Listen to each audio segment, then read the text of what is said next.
അപ്പോൾ നമ്മൾ ഇന്ന് പറയാൻ പോകുന്നത് ഈ കഴിഞ്ഞ പാകിസ്ഥാനും ഇന്ത്യയും തമ്മിലുള്ള മത്സരത്തിൽ ഇന്ത്യയുടെ വിജയം നമ്മൾ ശരിക്കും പറഞ്ഞാൽ നമുക്കൊരു ഭയങ്കര ഒരു അത്ഭുതമായിട്ടുള്ള ഒരു വിജയം തന്നെയായിരുന്നു. അതുപോലെ തന്നെ നമുക്കറിയാം, ഇപ്പം ഞാൻ കളി കണ്ടുകൊണ്ടിരിക്കുന്ന സമയത്താണെങ്കിൽ പോലും ഇന്ത്യ 120 എടുത്തപ്പോഴും 119 എടുത്തപ്പോഴും ഞാനിങ്ങനെ മനസ്സിൽ പറയുന്നുണ്ട്, പാകിസ്ഥാനെ നിങ്ങളിങ്ങനെ ബാറ്റ് ചെയ്യാൻ വാ, നിങ്ങളിവിടെ കിടന്ന് മുക്കത്തേ ഉള്ളൂ, കാരണം അത് പിച്ച് വേറെയാണ് എന്നുള്ള രീതിയിൽ ഞാനിങ്ങനെ സംസാരിക്കുന്നുണ്ട്. പക്ഷെ എങ്കിൽ പോലും ഉള്ളിൻ്റെ ഉള്ളിൽ നമുക്കൊരു ഒരു ഡൗട്ട് തന്നെയായിരുന്നു, നമുക്ക് ജയിക്കാൻ കഴിയുമോ എന്നുള്ള കാര്യം. പിന്നീട് ഞാനിങ്ങനെ നമ്മൾ തന്നെ ഇങ്ങനെ ചിന്തിച്ചു, ഇനി അടുത്ത കളി യു എസ് എ ആയിട്ടാണ്, അതിനുശേഷം കാനഡയായിട്ട് വരും, 2 കളി ജയിച്ചാൽ 3 കളി ജയിച്ചിട്ട് നമുക്ക് എന്തായാലും ടോപ്പ് 2-ൽ നമുക്ക് നിൽക്കാൻ പറ്റും എന്നുള്ള കാര്യമൊക്കെ ഞാനിങ്ങനെ അങ്ങനെ ചിന്തിച്ചു പോയി. അപ്പോൾ ഈ ജയിക്കുക എന്നുള്ള സംഭവം ഞാനങ്ങ് ശരിക്കും പറഞ്ഞാൽ വിട്ടുപോയി. പക്ഷേ നമ്മൾ ഭയങ്കര നമ്മുടെ എല്ലാവരും ഒരു ടീം വർക്ക് എന്ന രീതിയിൽ തന്നെ എല്ലാവരും നല്ലപോലെ തന്നെ കളിച്ചിട്ട് നമ്മൾ ആ ഒരു എന്താ പറയുക, പ്രത്യേകിച്ച് ബോളിംഗ് സൈഡിൽ നമ്മൾ നല്ലപോലെ തന്നെ പെർഫോം ചെയ്തു. അങ്ങനെ നമുക്ക് ആ ഒരു വിജയം നേടി. നമ്മൾ 6 റൺസിൻ്റെ ഒരു വിജയമാണ് ശരിക്കും പറഞ്ഞാൽ. 119 എന്നുള്ളൊരു ടോട്ടൽ ഉണ്ടായിട്ട് അവിടെ 6 റൺസിൻ്റെ ഒരു ജയം എന്നൊക്കെ പറഞ്ഞു കഴിഞ്ഞാൽ ഉണ്ടല്ലോ, ഒരു 60 റൺസിൻ്റെ വിജയം എന്നൊക്കെ പറയുന്ന പോലെ ഒരു സിറ്റുവേഷനാണ്. കാരണം ആ ഒരു ചെറിയ 6 റൺസിൻ്റെ ആണെങ്കിൽ പോലും നമ്മൾ 1 റൺസിൻ്റെ പോലും വില അറിഞ്ഞിട്ടുള്ളൊരു മത്സരമായിരുന്നു. അപ്പം അതുകൊണ്ട് എന്തായാലും പ്രധാനപ്പെട്ട നമുക്കറിയാം പിച്ചിൻ്റെ കണ്ടീഷനും ഒക്കെ വെച്ചിട്ട് പ്രധാനപ്പെട്ട ഒരു 4 പേരെയാണ് ഞാൻ നമ്മുടെ ഈ ഒരു വിജയത്തിൻ്റെ ആ ഒരു ചുക്കാൻ പിടിച്ചിട്ടുള്ള 4 പേരെയാണ്. കാരണം എല്ലാ മത്സരത്തിലും എല്ലാവർക്കും ചിലപ്പം പെർഫോം ചെയ്യാൻ കഴിഞ്ഞെന്ന് വരില്ല. അപ്പം ഓരോ മത്സരത്തിലും മുന്നിട്ട് നിൽക്കുന്ന 1, 2 അല്ലെങ്കിൽ അതിൽ കൂടുതലോ ആൾക്കാരുണ്ടായിരിക്കും. അങ്ങനെ ഈ ഒരു മത്സരത്തിൽ ഏറ്റവും കൂടുതലും എന്താ പറയുന്നത്, നമുക്ക് വിജയം കൊണ്ടുതന്ന ഒരു 4 പേരെയാണ് ഞാനിവിടെ പറയാൻ പോകുന്നത്. ആദ്യത്തെ ആള് ഋഷഭ് പന്ത് തന്നെയാണ്. നമുക്കറിയാം, ഇത്രയും ഒരു ചത്ത പിച്ചിൽ ബാറ്റ് ചെയ്യാന്ന് പറഞ്ഞാൽ അത് വലിയൊരു വെല്ലുവിളി തന്നെയാണ്.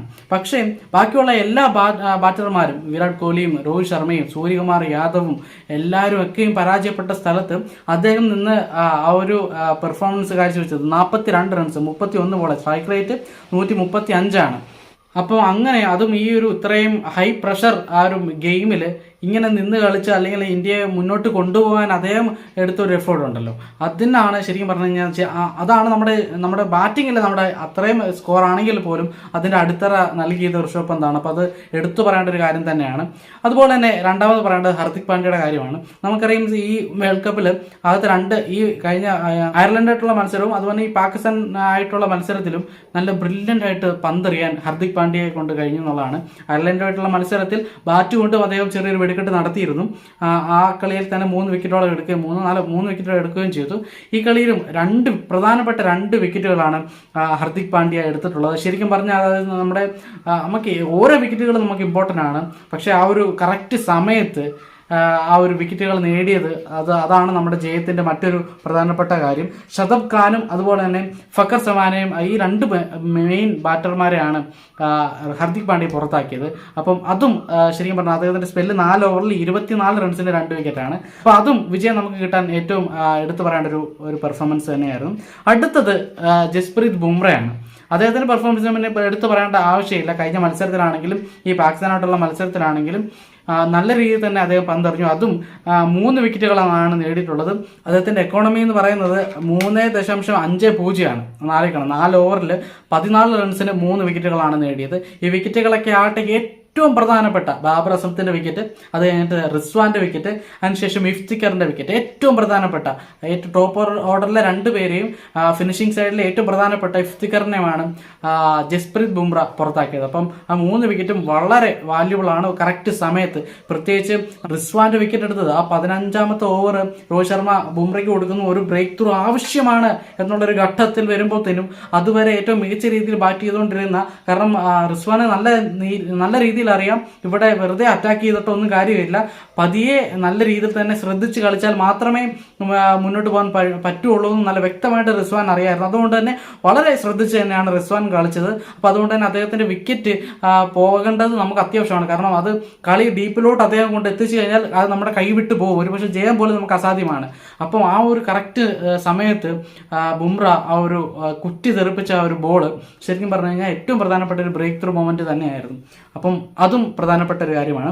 അതുപോലെ തന്നെ രോഹിത് ശർമ്മയുടെ ക്യാപ്റ്റൻസിയാണ് എടുത്തു പറയേണ്ട മറ്റൊരു കാര്യം. ആദ്യത്തെ 2 വിക്കറ്റുകൾ പെട്ടെന്ന് തന്നെ പോയപ്പം ശേഷം ഒരു ലെഫ്റ്റ് ഹാൻഡ് ബാറ്റർ ആയിട്ടുള്ള ഒരു left hand batter already Rishabh Pant അവിടെ നിൽപ്പുണ്ട്, എന്നിട്ടും വീണ്ടും ഒരു ലെഫ്റ്റ് ഹാൻഡ് ബാറ്റർ ആയിട്ടുള്ള അക്സർ പട്ടേലിനെ അവിടെ കയറ്റുന്നു. അത് വളരെ മികച്ചൊരു തീരുമാനമായിട്ട് എനിക്ക് തോന്നി. കാരണം പവർ പ്ലേയിൽ നമുക്ക് അത്യാവശ്യമായിട്ട് പിടിച്ചു നിൽക്കാനും അല്ലെങ്കിൽ മറ്റൊരു മെയിൻ ബാറ്റ്സ്മാന്റെ വിക്കറ്റ് നഷ്ടപ്പെടാതെ പവർ പ്ലേ നമുക്ക് നല്ല രീതിയിൽ തന്നെ നമുക്ക് എക്സിക്യൂട്ട് ചെയ്യാനായിട്ട് അക്സർ പട്ടേലിന്റെ വരവോടുകൂടി നമുക്ക് സാധിച്ചു എന്നുള്ളതാണ്. പന്തും അക്സർ പട്ടേലും നല്ല രീതിയിൽ തന്നെ പവർ പ്ലേ പിന്നെ കൈകാര്യം ചെയ്തു. നമുക്ക് 50 റൺസ് ഞാൻ ഒരിക്കലും പ്രതീക്ഷിച്ചില്ല. ഒരു 40 എത്തുക എന്നുള്ളതാണ് ഞാൻ ആദ്യം വിചാരിച്ചത്. പക്ഷെ 50 റൺസ് നമ്മൾ നേടിയത് അത് ഈ ഒരു തീരുമാനത്തിന്റെ പിൻബലത്തിലാണെന്ന് ഞാൻ എന്തായാലും പറയും. അതിനുശേഷം എടുത്ത് പറഞ്ഞിട്ട് DRS ആണ്. കാരണം നമുക്കറിയാം അക്സർ പട്ടേലിന്റെ ഓവറിൽ തന്നെ ഉസ്മാന്റെ വിക്കറ്റ് LBW കുരുങ്ങുകയും അമ്പയർ അത് കൊടുക്കാതിരിക്കുകയും ചെയ്തു. എന്നാൽ കറക്റ്റ് സമയത്ത് രോഹിത് ശർമ്മയുടെ ഒരു ഇടപെടൽ പന്തിനോടും കീപ്പറിനോടും അതുപോലെ തന്നെ ബോളർ അക്സർ പട്ടേലിനോടൊക്കെ ചോദിച്ചിട്ട് റിവ്യൂവിന് കൊടുക്കുകയും അത് സക്സസ്ഫുൾ ആവുകയും നമുക്ക് ആ വിക്കറ്റ് ലഭിക്കുകയും ചെയ്തു. അപ്പം കൃത്യമായിട്ടുള്ള സമയങ്ങളിൽ കൃത്യമായിട്ടുള്ള ഇടപെടലുകൾ രോഹിത് ശർമ്മ നടത്തിയിട്ടുണ്ടായിരുന്നു. അതുപോലെ തന്നെ ബുംറയെ ഉപയോഗിച്ച രീതിയും മറ്റുള്ള ബോളേഴ്സിനെ ഉപയോഗിച്ച രീതിയും ഒക്കെയാണ് എടുത്തു പറയേണ്ട ഒരു കാര്യം. കാരണം ഇതിനകത്ത് ഏറ്റവും എടുത്തു പറയേണ്ട ഒരു ബ്രേക്ക് ത്രൂ മൊമെന്റ് എന്ന് പറഞ്ഞാൽ നമ്മളിപ്പോൾ പറഞ്ഞു 15ാമത്തെ ഓവർ ബുംറയ്ക്ക് കൊടുക്കാനുള്ള തീരുമാനമാണ്. ശരിക്കും പറഞ്ഞാൽ ഒരു ബ്രേക്ക് ത്രൂ അത് തന്നെയാണ്. ഞാനിപ്പോൾ ഇന്ന് രാവിലെ തന്നെ നമ്മുടെ രവിചന്ദ്രൻ അശ്വിന്റെ ചാനലിൽ അദ്ദേഹം നമ്മുടെ ഈ ഇന്ത്യ പാകിസ്ഥാൻ മത്സരത്തിനെ പറ്റിയിട്ട് ഉള്ള കാര്യങ്ങൾ റിവ്യൂ ഒക്കെ പറയുമായിരുന്നു. അവിടെ അശ്വിന് പറഞ്ഞൊരു കാര്യം എന്താണെന്ന് വെച്ചാൽ ഈ പറയുന്ന പോലെ വിക്കറ്റ് ടേക്കർ ബോളറിനെയോ അല്ലെങ്കിൽ വിക്കറ്റ് ആവശ്യമുള്ള സമയങ്ങളിൽ നമ്മൾ ഒരു ബോളറിനെ യൂസ് ചെയ്യുന്നത് പറഞ്ഞാൽ അതൊരു വിക്കറ്റ് ടേക്കർ ബോളറായിട്ട് കൊടുക്കുന്നതിനേക്കാൾ ഉപരിയായിട്ട് ഒരു സിറ്റുവേഷൻ അനുസരിച്ചിട്ട് ആ സിറ്റുവേഷനെ റീഡ് ചെയ്തുകൊണ്ട് ആ ഒരു ബാറ്റ്സ്മാന്റെ മൈൻഡ് റീഡ് ചെയ്തുകൊണ്ട് ആ ഒരു നമ്മുടെ മെയിൻ ബോളറെ എടുത്ത് യൂസ് ചെയ്യുക എന്നുള്ള സംഭവമാണ് രോഹിത് ശർമ്മ ചെയ്തത്. അത് ശരിക്കും പറഞ്ഞു കഴിഞ്ഞാൽ വളരെ എഫക്റ്റീവ് ആയിട്ടുള്ളൊരു കാര്യം തന്നെയാണ്. രോഹിത് ശർമ്മ അങ്ങനെയുള്ള കാര്യങ്ങൾ വളരെയധികം ശ്രദ്ധിക്കാറുണ്ട്. നിൽക്കുന്ന ബാറ്റ്സ്മാന്റെ ഉള്ളറിഞ്ഞ് നിൽക്കുന്ന ഒരു ക്യാപ്റ്റൻ തന്നെയാണ് നമ്മുടെ രോഹിത് ശർമ്മ. അതുകൊണ്ട് തന്നെയാണ് ആ ഒരു മികച്ച രീതി. കാരണം നമുക്കറിയാം റിസ്വാനൊക്കെ എന്ന് പറഞ്ഞാൽ കുറച്ച് നേരമായിട്ട് റണ്ണൊന്നും കിട്ടാണ്ട് സ്ട്രൈക്ക് റേറ്റ് ഒക്കെ നല്ല രീതിയിൽ താണ്ടുപോയി. ഈ പറയുന്ന പോലെ റെക്കോർഡ് റൺ റേറ്റ് വളരെയധികം ഉയർന്നൊരു ഘട്ടത്തിൽ ഒരു ഷിഫ്റ്റിംഗ് മൊമെന്റ് വേണമെന്ന് റിസ്വാൻ ഉറപ്പിക്കുകയും ബുംറ ആയിട്ട് പോലും ഫസ്റ്റ് ബോൾ അറ്റാക്ക് ചെയ്യാനായിട്ടുള്ള ശ്രമവും നടത്തിയിരുന്നു. അപ്പം അതേ ആ ഒരു ശ്രമത്തിൽ അവിടെ വേറെ ഏത് ബോളർ ആണെങ്കിലും ഒരു പക്ഷേ ആ വിക്കറ്റ് നമുക്ക് ലഭിക്കണമെന്നില്ല. പക്ഷെ രോഹിത് ശർമ്മ കൃത്യമായിട്ട്, കാരണം ഇനി 2 ഓവറുകൾ ബാക്കിയുള്ളൂ, അവസാനം വരുമ്പോൾ കളി കുറച്ചുകൂടെ ടൈറ്റ് ആകാൻ സാധ്യതയുണ്ട്. അപ്പം ഈ ബുംറയുടെ 2 ഓവറുകൾ ഉണ്ടെങ്കിൽ അത് ആ സമയത്ത് നമുക്കൊരു മുതൽക്കൂട്ട് തന്നെയാണ്. പക്ഷെ ആ ഒരു സമയത്തും അതൊന്നും നോക്കാണ്ട് രോഹിത് ശർമ്മ കറക്റ്റ് ഒരു വിക്കറ്റ് നമുക്ക് വേണം, ബ്രേക്ക് ത്രൂ വേണം എന്നുള്ള രീതിയിൽ 15ാമത്തെ ഓവർ ബുംറയ്ക്ക് കൊടുക്കുന്നു, വിക്കറ്റ് കിട്ടുന്നു. അത് വളരെ ഒരു എഫക്റ്റീവ് ആയിട്ടുള്ള തീരുമാനം തന്നെയാണ്. പിന്നെ അതുപോലെ തന്നെ ഇതുപോലെ പ്രധാനപ്പെട്ട ഒരു മത്സരത്തിൽ ഒരു ലോ സ്കോർ മത്സരത്തിൽ ശിവൻ ദുബൈക്ക് ഒരു ചാൻസ് കൊടുക്കാതിരുന്നതും നല്ലതാണ്. കാരണം അദ്ദേഹം നമുക്കറിയാം പ്രോപ്പറായിട്ടൊരു ബോളർ അല്ല.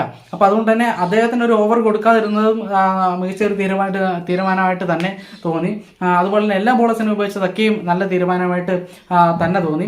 പിന്നെ എടുത്തു പറയേണ്ട 1-2 പേരോടുണ്ട്. ഒന്ന് അക്സർ പട്ടേലിന്റെ കാര്യവും അതുപോലെ തന്നെ അർഷദീപും സിറാജും. ഇവര് ഇന്ത്യയുടെ ബാറ്റിംഗ് സമയത്ത് അർഷദീപ് 9 റണ്ണും സിറാജ് 7 റണ്ണും, മൊത്തത്തിൽ ഒരു 16 റൺസ് ഇവർ 2 പേരോട് എടുത്തു. അതൊരു ചെറിയ കാര്യമല്ല. അർഷദീപ് ഇമാൻ വാസിമിന്റെ വിക്കറ്റ് എടുക്കുകയും സിറാജ് നല്ല രീതിയിലുള്ള ഒരു സ്പെല്ല് നടത്തുകയും, അതായത് 4 ഓവറിന് 19 റൺസ് മാത്രമേ വിട്ടുകൊടുത്തുള്ളൂ. അതായത് ഏറ്റവും എക്കോണമി കീപ്പ് ചെയ്ത് എറിഞ്ഞത് നമ്മുടെ ബുംറയാണ്. 3.50 ബുംറയുടെ എക്കോണമി. അതിനുശേഷം അടുത്തത് സിറാജാണ് 4.75. അപ്പൊ അത്രയും ബ്രില്യൻ്റ് ആയിട്ടാണ് പന്തെറിഞ്ഞത്. അക്സർ പട്ടേൽ ബാറ്റ് കൊണ്ടും ബോൾ കൊണ്ടും നല്ല രീതിയിലുള്ള ഒരു കോൺട്രിബ്യൂഷൻ അവിടെ നടത്തി. അതുകൊണ്ട് അക്സർ പട്ടേലിന്റെ കാര്യം എടുത്തു പറയണം. അപ്പം ഇങ്ങനെല്ലാം ചെയ്തത്, പക്ഷേ എല്ലാവരും അവരുടേതായിട്ടുള്ള പങ്കുകൾ ചെയ്തിട്ടുണ്ട്. പക്ഷേ നോർമലി നമ്മളൊരു കളി വരുമ്പോഴത്തേനും 1-2 പേരൊക്കെ എടുത്ത് നിൽക്കാറുണ്ട് ആ ഒരു മത്സരത്തിൽ. അപ്പോൾ അത് നമ്മൾ ജസ്റ്റ് പറഞ്ഞതേ ഉള്ളൂ. നമുക്ക് എന്തായാലും അടുത്തൊരു വീഡിയോ ആയിട്ട് വീണ്ടും കാണാം.